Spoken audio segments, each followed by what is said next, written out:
Terima kasih buat segalanya. Terima kasih kalau kami punya Engkau. Karena Engkau cukup buat hidup kami. Engkau jaminan dalam segalanya. Engkau semuanya. Mari bawa kami hari-hari ini lebih dalam lagi. Tenggelam dalam cinta-Mu. Bawa kami di sungai-Mu Tuhan. Sungai yang penuh dengan kejernihan. Terima kasih Bapa. Mari Roh Kudus berbicaralah. Dalam nama Yesus kami berdoa. Amin. Mari kita buka di dalam 2 Samuel. 2 Samuel 23 ayat 14 sampai dengan ayat yang ke-17. Saya ambil 4 ayat saja. 2 Samuel 23 ayat 14 sampai dengan 17. Pada waktu itu Daud ada di dalam kubu gunung. Dan pasukan pendudukan orang Filistin ada pada waktu itu ada di Bethlehem. Lalu timbullah keinginan pada Daud dan ia berkata, sekiranya ada orang yang memberi aku minum air dari perigi Bethlehem yang ada dekat pintu gerbang. Lalu ketiga pahlawan itu menerobos perkemahan orang Filistin.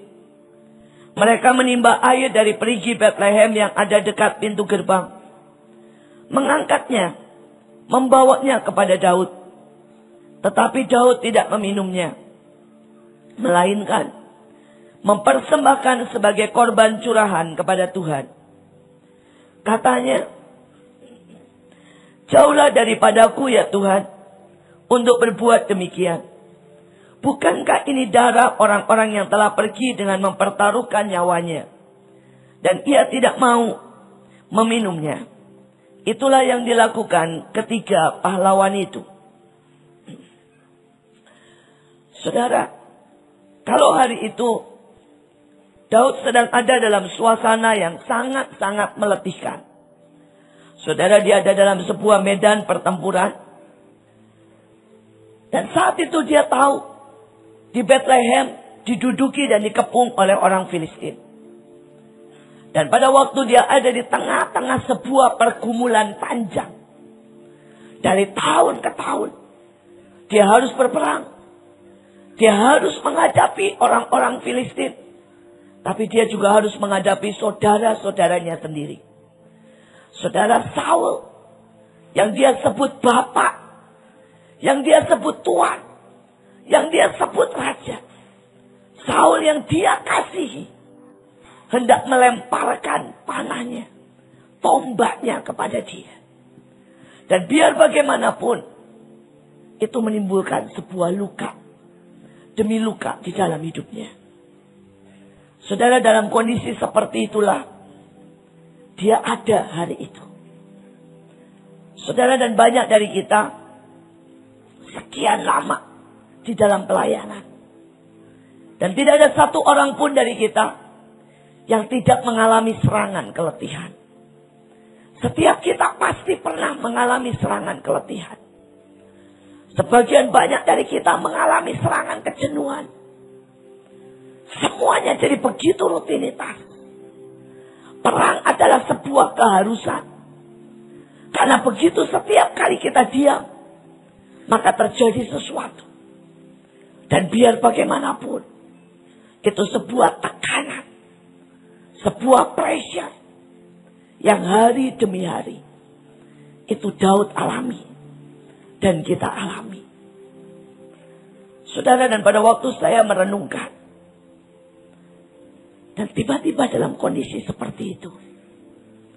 Dia ingat Bethlehem. Tiba-tiba dia berkata. Ayat 15. Lalu timbullah keinginan pada Daud. Dan ia berkata. Sekiranya ada orang yang memberi aku minum air dari perigi Bethlehem. Yang ada dekat pintu gerbang. Saudara, tadi malam pada waktu saya merenungkan ini. Saya bilang sama Tuhan. Tuhan, Apa sih yang spesial dari air di perigi Bethlehem sampai membuat Daud begitu menginginkannya? Saya percaya di situ ada banyak air. Dan namanya air tetap air. Saudara, hari-hari ini ada ribuan merek air. Di Indonesia ada air oksi, ada air biasa, ada air suling, ada air mineral, ada air mawar, ada air nano. Saudara, sejujurnya saya cobain semuanya. Makin saya coba semuanya, makin bingung. Apa bedanya, saudara? Bukannya saya makin ajaib dan berkata, wah ini enak, ini rasanya manis. Sejujurnya ya, saya makin coba semua, makin pusing saya. Menurut saya tidak ada bedanya, saudara. Air ya tetap air. Beda dikit-dikit lah, hampir tidak terasa. Karena kalau saudara jual air, ditulisnya di situ tidak terasa dan tidak berbau. Jadi air ya air. Dan pada waktu itu saya tanya sama Tuhan. Tuhan, air perigi Bethlehem itu seperti apa? Dan Tuhan bilang, persis sama dengan yang saya katakan. Air, ya air. Yang berbeda, yang Daud maksud, bukan itu. Dan tiba-tiba tadi malam, Tuhan membawa saya dalam sebuah perenungan. Dan saya berharap hari ini saya bisa menceritakan sebaik Tuhan.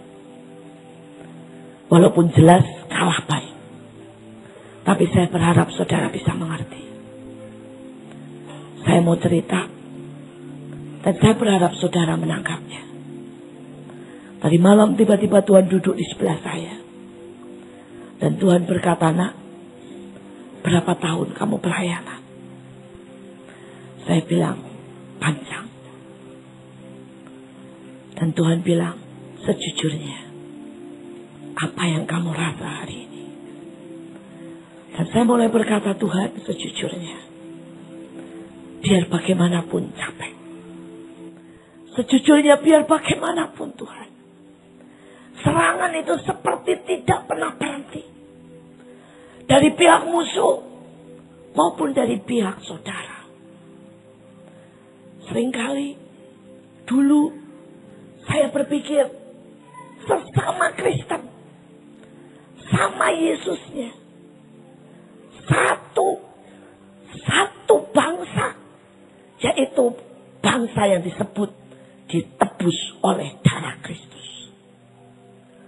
Dulu saya dengan sangat polos berpikir, kita akan sama-sama satu hal. Memenangkan jiwa. Dan membuat Yesus tersenyum. Tapi toh. Kalau jujur hari ini. Kepercayaan itu hampir hilang dalam hidup saya. Saudara, Tuhan tanya. Bagaimana dengan setiap yang kamu lakukan? Sabtu pelayanan, Minggu pelayanan, setiap hari khotbah. Saya mulai berkata, ya Tuhan. Saya usahakan dengan passion. Saya usahakan selalu berdoa, tanya apa yang kau mau sampaikan. Tapi kalau saya mau jujur, 70% adalah rutinitas. Dan 30% adalah tepat. Seperti yang Tuhan mau. Mungkin sekitar 50% dengan passion. Dan 50% adalah terpaksa. Dan tugas. Bahkan itu sudah menjadi beban. Detik itulah Tuhan berkata. Seperti itulah yang Daud rasakan.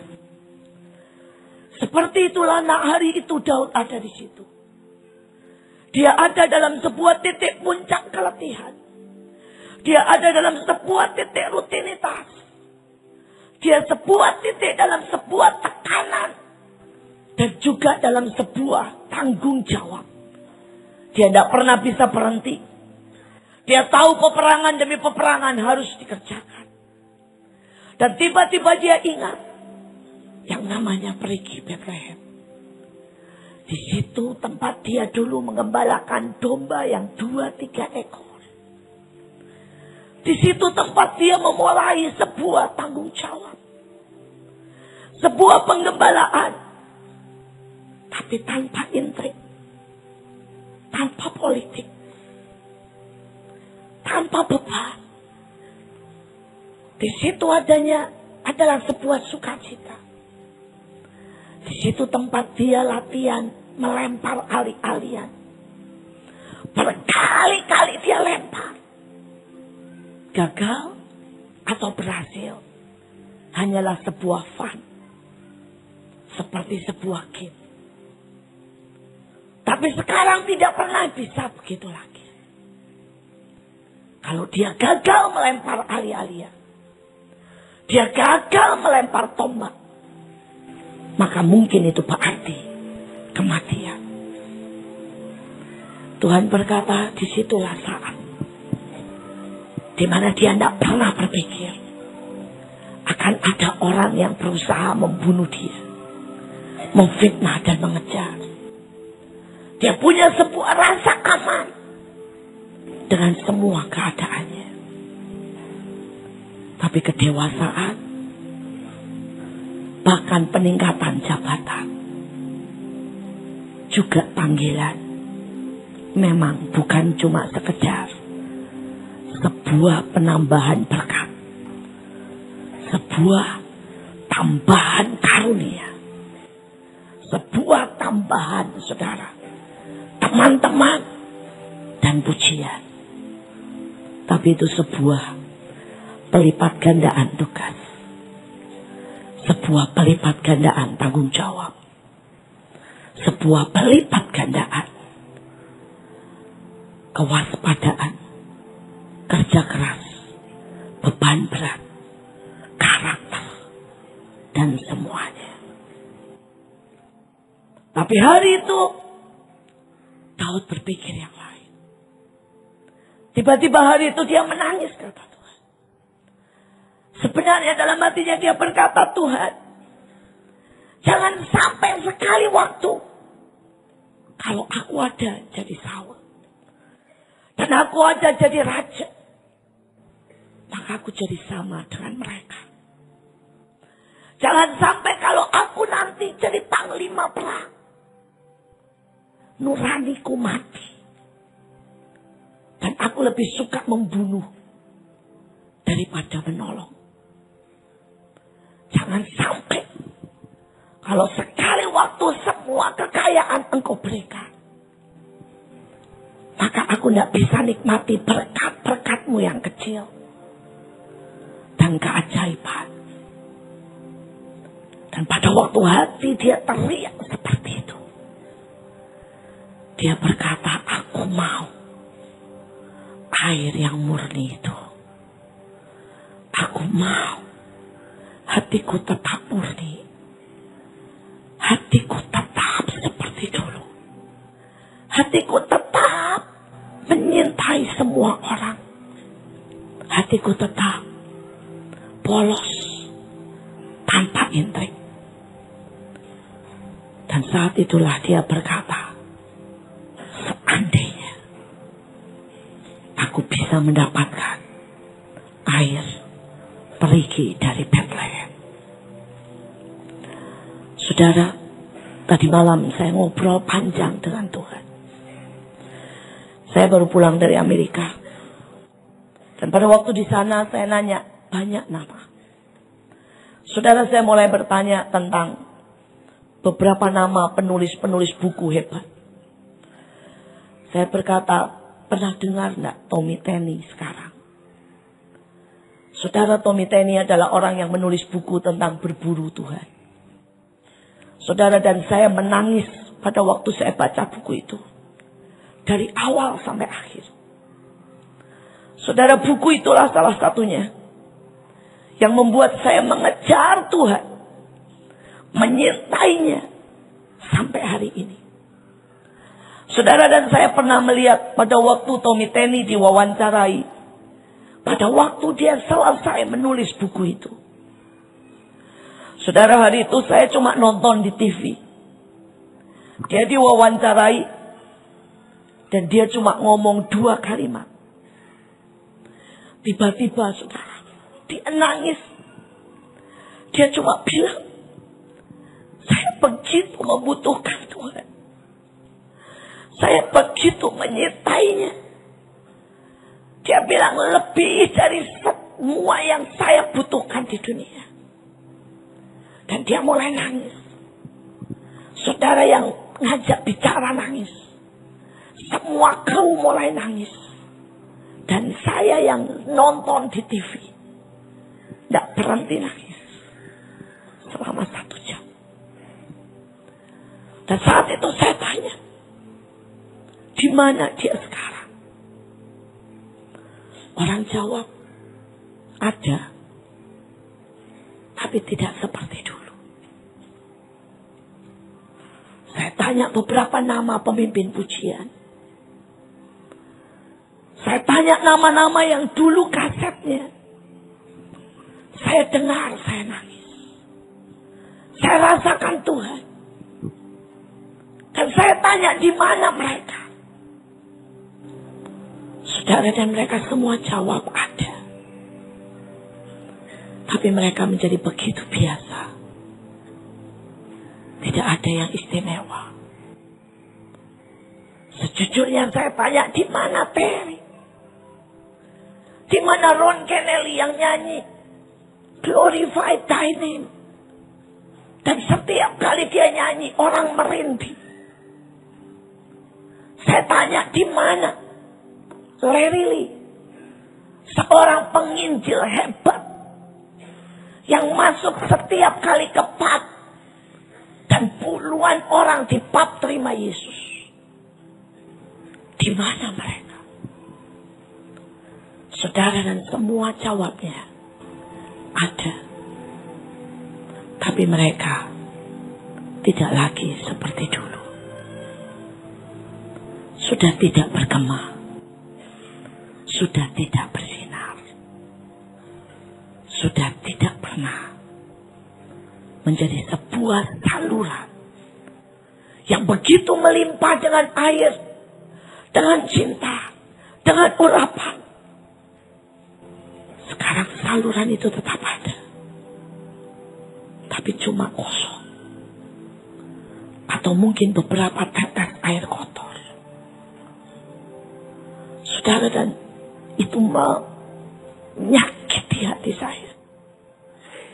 Sepanjang perjalanan pulang, di pesawat saya cuma berkata, Tuhan, jangan pernah pergi dari hamba-Mu.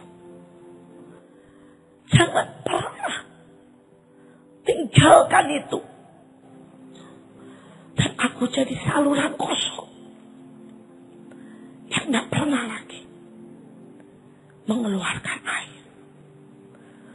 Saudara, dan saya terus teriak dan teriak sepanjang hari-hari ini. Dan tadi malam Tuhan duduk. Dan dia berkata, Marina, kita flashback. Tuhan berkata, lihat apa yang terjadi dalam hidupmu.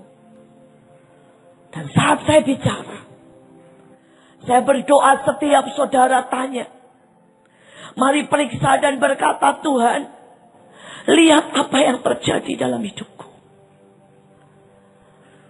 Dan saat itu Tuhan bilang, inginkan seperti Daud. Inginkan seperti Daud.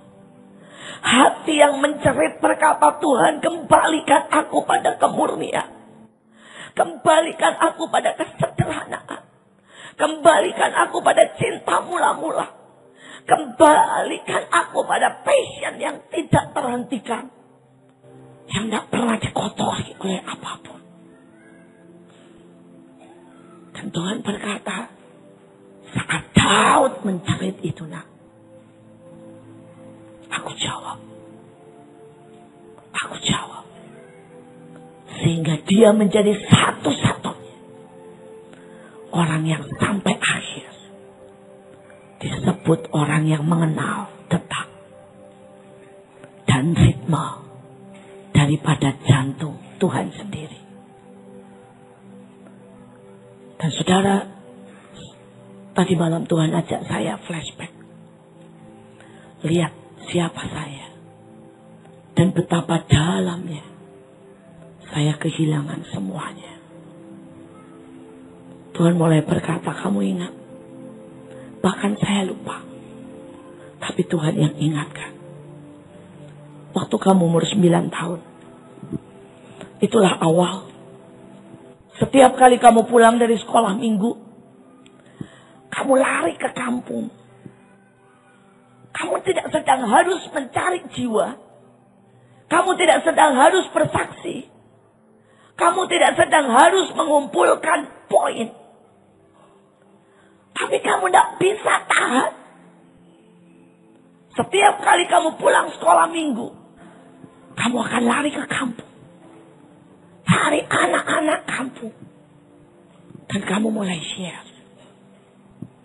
Kamu cerita tentang semuanya. Dan itulah awal persekutuan anak-anak dimulai di rumah ayah saya.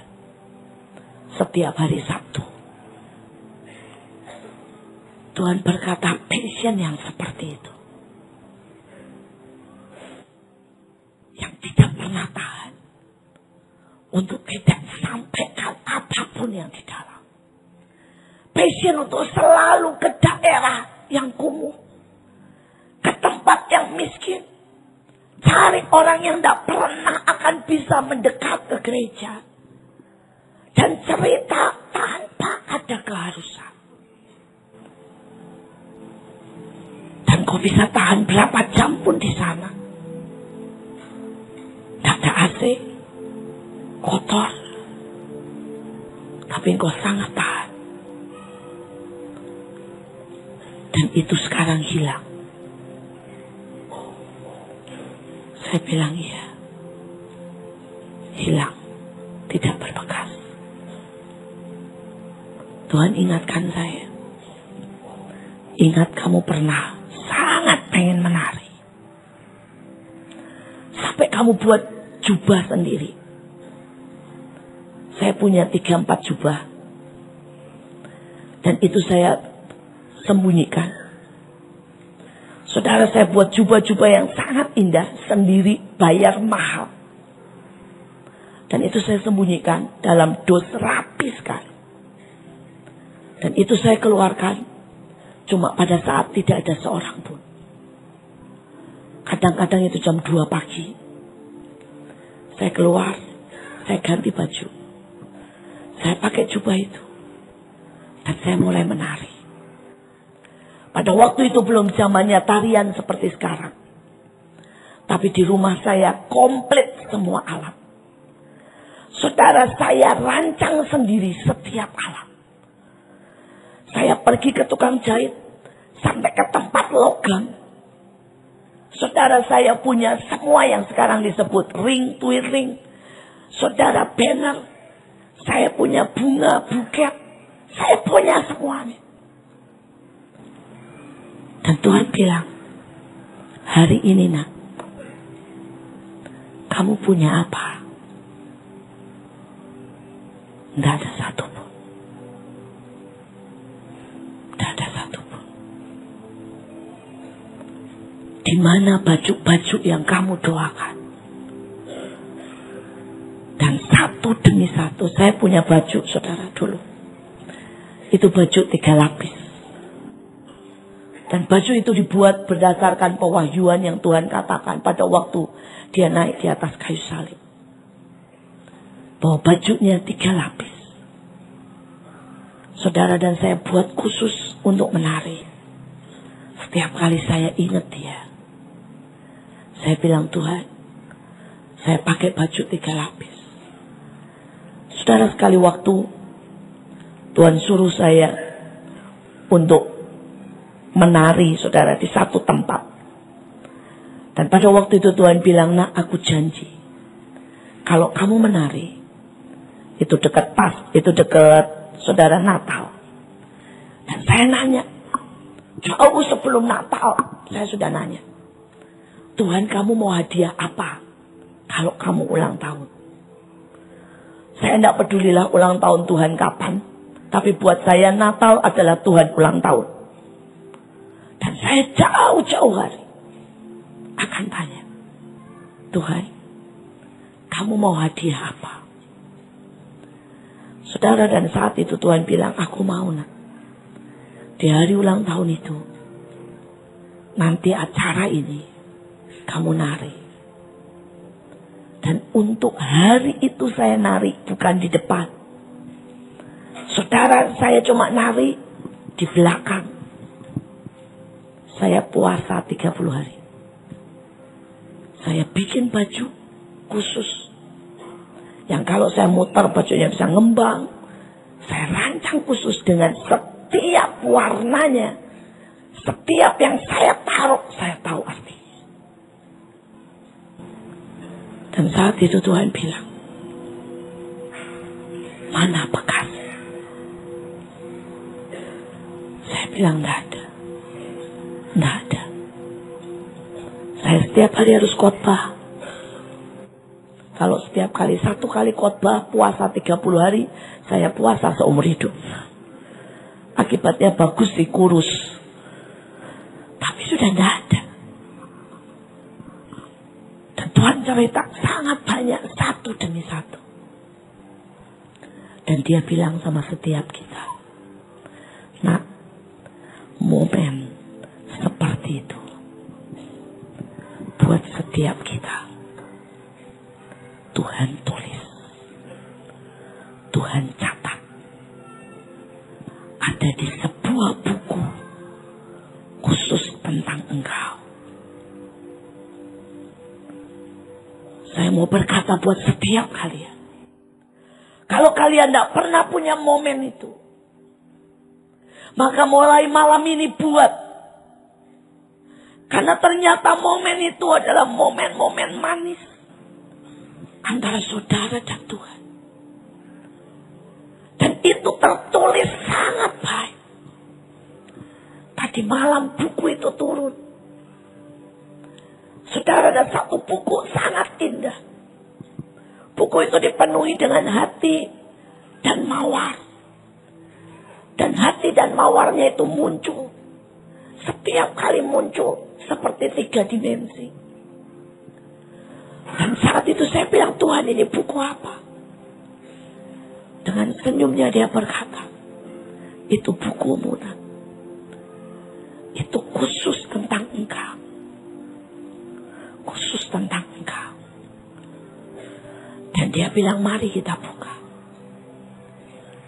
Dan Tuhan berkata, tapi saya itu berhenti sampai di sini.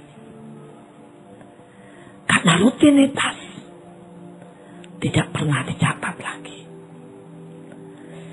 Engkau menyelesaikan dengan baik peperangan, cuma ditulis di situ, mengerjakan tugas.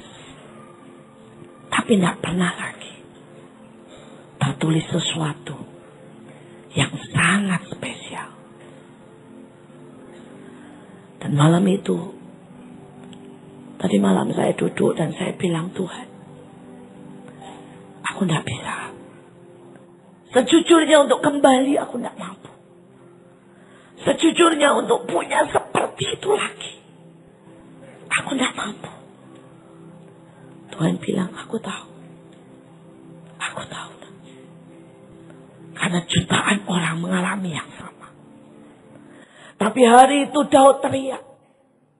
Dan pada waktu Daud teriak dikatakan ayat 16. Lalu ketiga pahlawan itu menerobos perkemahan orang Filistin. Tuhan bilang, hari ini aku membutuhkan orang-orang pahlawan-pahlawan. Termasuk dirimu. Yang berani menerobos. Menerobos setiap kemalasan. Menerobos setiap kebekuan. Menerobos setiap kesombongan.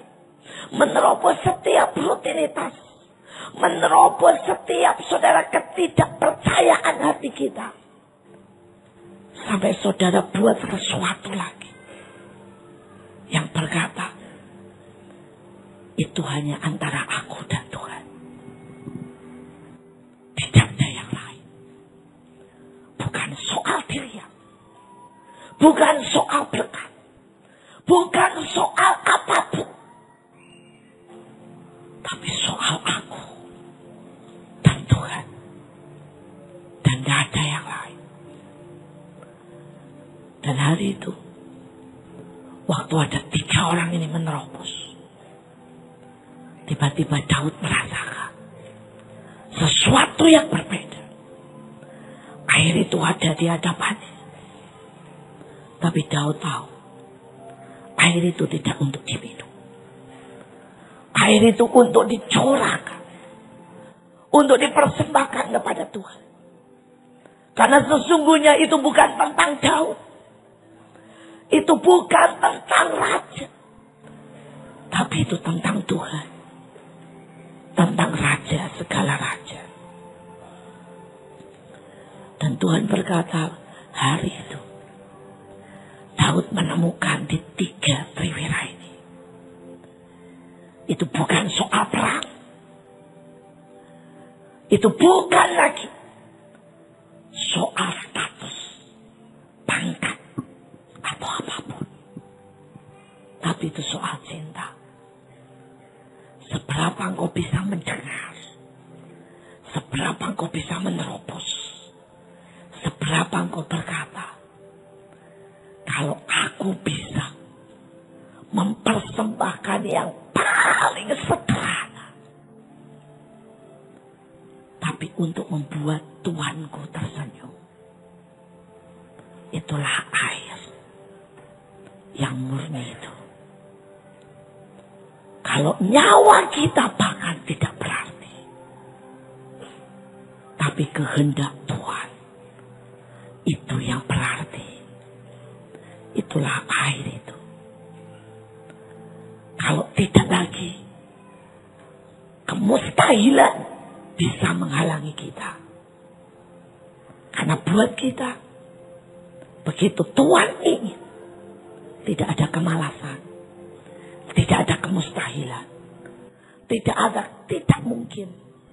Tidak ada kata, ini sesuatu yang sangat sepele, buat apa diurusi. Keinginan Tuhan adalah segalanya. Itulah air.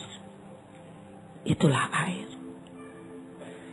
Dan Tuhan berkata waktu hari itu, tiba-tiba Daud bersentuhan dengan air itu. Tiba-tiba sesuatu yang lama, sesuatu yang sebenarnya sudah palsu, padam, rutinitas, berdebu, berkarat, tiba-tiba dengan 3 orang itu seperti disampar lagi. Dan semua yang lama itu rontok. Dan Tuhan bilang, lihat nak, sejak hari itu ada sesuatu yang berubah. Daud kembali kepada ketulusan hatinya. Karena sesudah itu pada waktu dia menghadapi Siklag, di mana semua orang berpaling. Pada waktu bahkan orang-orang yang paling dia cintai ambil batu hendak melemparkan. Dia tidak memilih pakai pedang seperti Saul. Dia tidak memilih mempertahankan dirinya dan berkata, aku yang benar. Dia tidak memilih untuk teriak dan membela namanya dan kepemimpinannya. Dia memilih berlutut. Dia memilih mencari Tuhan. Tidak ada satu kata pun pembelaan. Yang ada, dia cuma cari Tuhan. Tidak ada sakit hati kepada anak buahnya yang melemparinya dengan batu. Tak ada kemarahan dan menuduh pemberontakan kepada mereka yang juga tidak mau pergi karena terlalu lelah. Yang keluar adalah pengertian. tiba-tiba api itu kembali. Itulah sebabnya kata Tuhan. Pada waktu dia mulai menggotong tabut itu. Dan seluruh rakyat bersorak-sorai memuji. Semua berkata, lihat betapa ajaib Tuhan kita. Dan tabut itu dibawa masuk ke Yerusalem. Daud bisa berdiri di situ. Membakar korban. Daud bisa berdiri di situ. Dan memberkati rakyat. Dia bisa berdiri di mimbar. Dan dengan anggunnya. Dia mulai berpidato. Tapi dia pilih turun. Dia pilih turun. Dan dia pilih turun tidak hanya turun di antara para pejabat. Dia tidak pilih turun cukup di antara para imam. Dia tidak turun cukup sampai di sini. Di antara para tentara. Dia turun. Dia cari yang paling hina. Di antara jajaran itu. Dan yang paling hina adalah dayang-dayang. Dan hari itu dia berkata, aku pilih bersama dayang-dayang. Aku pilih tinggalkan tata itu. Tinggalkan semua kehormatan itu. Dan aku pilih menari.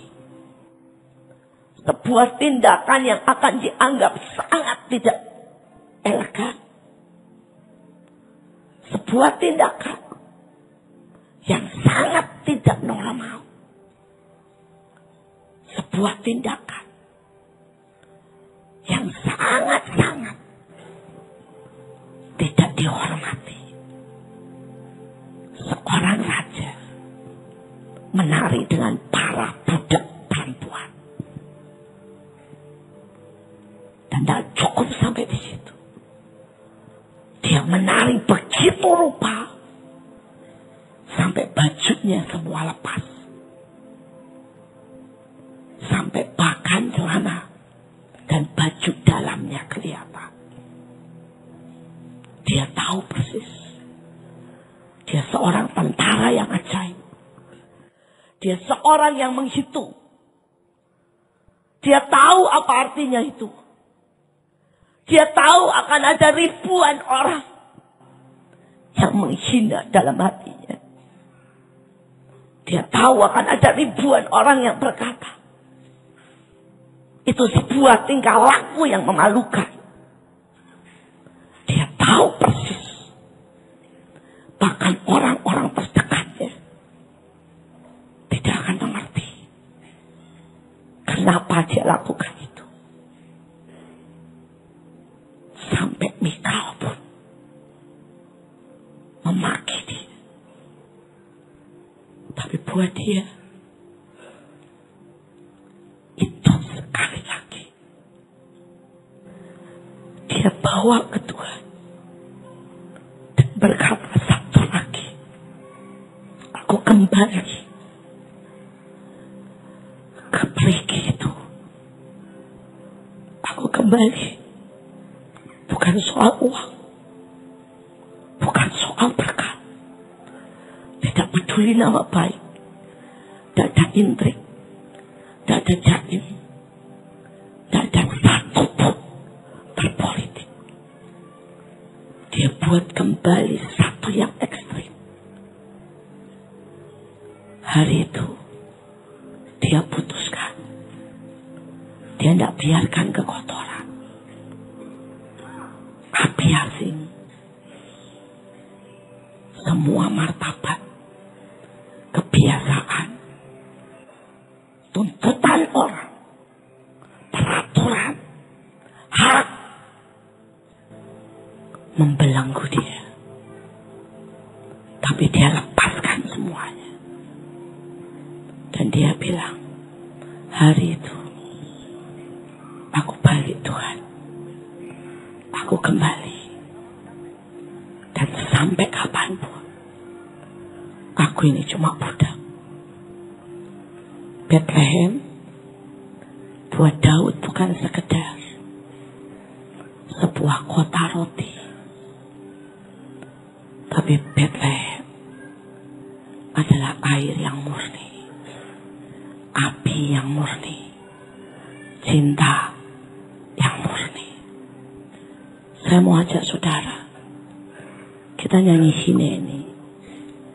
Hanya saudara yang ngerti apa yang saya bicarakan. Hari ini buat sesuatu. Keluar dari kebiasaanmu. Keluar dari caramu yang lama. Buat sesuatu dan berkata, caramu nyanyi. Caramu doa. Caramu bersikap. Buat saya Bethlehem. Sekali lagi mau seperti Daud. Kembali ke air yang murni.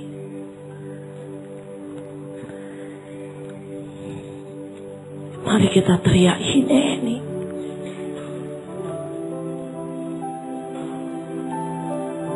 Hineni. Hineni. Saya mau lagu Hineni yang cuma teriak Hineni. Saya tidak mau yang lain. Bahkan tidak ada kata-kata yang bisa mengungkapkan.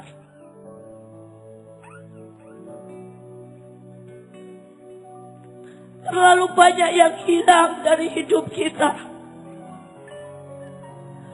Terlalu banyak yang kotor dari hidup kita.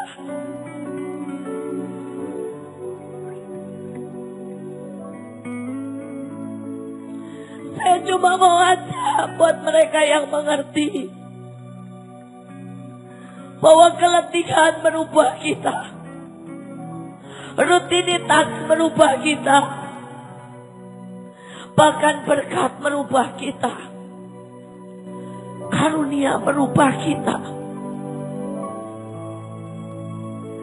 Tapi malam ini kembali ke perigi Bethlehem. Kembali kepada kemurnian.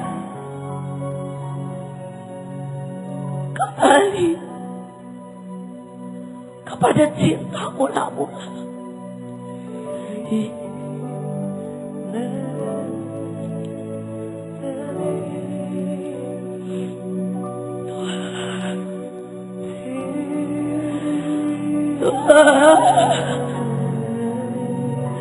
Seberapa yang mengerti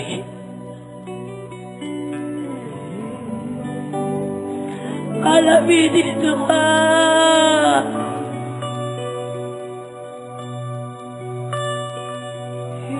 Malam ini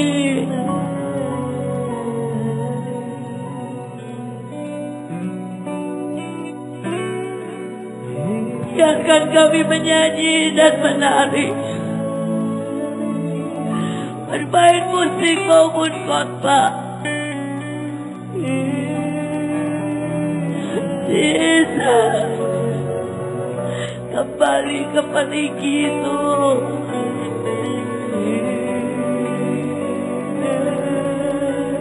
Tiada kasih, tiada kasih. Tuhan, Tuhan.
Biar malam ini api-Mu itu membakar kami.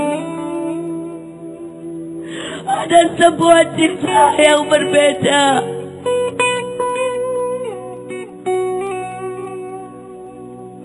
Mendekati Tuhan akhir tahun.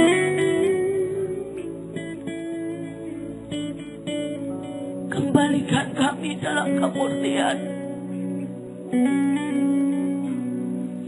Kembalikan kami dalam cinta. Kembalikan kami punya kekuatan mengejar Engkau.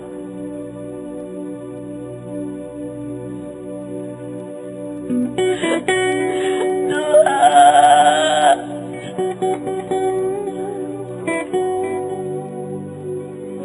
Tuhan,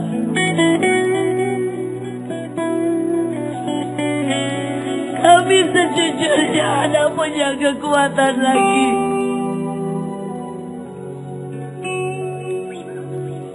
Kami begitu sudah tidak polos. Semua iri kemarahan mewarnai pelayanan kami. Keletihan, ketidakpercayaan mewarnai semuanya.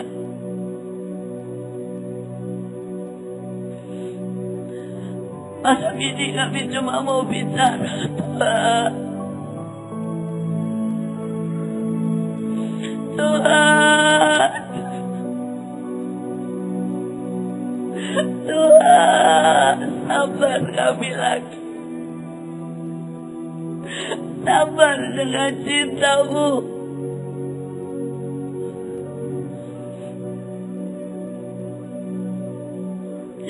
Sabar. Sampai kami memberikan yang tidak pernah menjadi kebiasaan. Sampai kami tak sayangkan nyawa kami.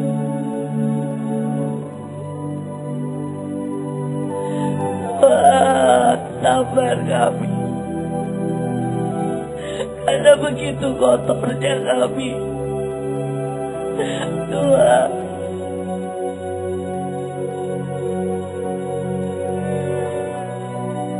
ini Lord, minta, kami minta itu. Ini.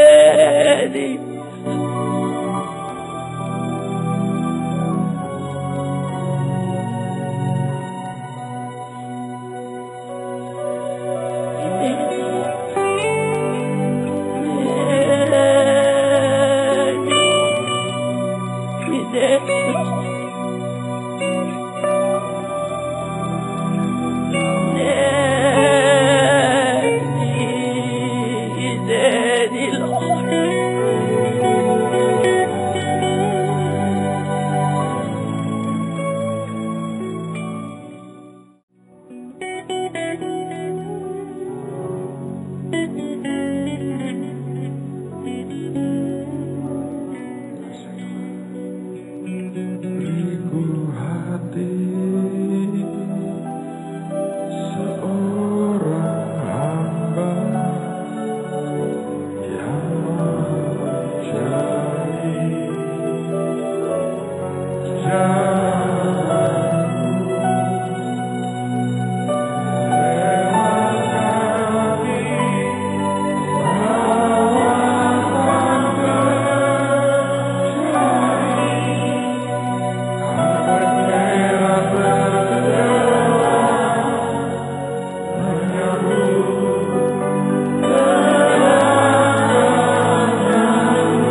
yang di Bethlehem tidak pernah mudah untuk diambil.